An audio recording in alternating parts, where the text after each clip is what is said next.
Hello guys, বলেছিলাম দেখাবো আমার ছেলে সবথেকে বেশি খুশি যাকে দেখলে হয়, মানে আমাদের থেকেও বেশি ভালোবাসে ওর। এই যে আমার বৌদি, ওর মা, এই যে তো আমার ছেলে, এই যে আমার দাদা। সবাই তো জানো, বাস আমার ছেলের সব থেকে ফেভারিট আমার দাদা বৌদি, যাদের দেখলে ওর আর কাউকে দরকার হয় না, কাউকে না, আমাকেও দরকার হয় না, ঠিক আছে? তো এরা থাকলে ওর দুনিয়া ওর কাছে পুরা। তো বার্থডের সব থেকে শেষ সেলিব্রেশন যেটা ওদের সাথেই হচ্ছে। আর ফার্স্টে তো তোমার দেখছো, তোমরা ফ্রেন্ডরা সব আসছিলাম, ছাড়িনি, এখনো পোস্ট করিনি, করবো। বাট এই হচ্ছে ওর দুনিয়া।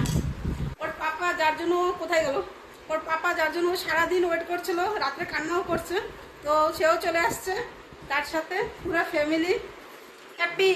কোথায় দেখা যাচ্ছে না সবাইকে?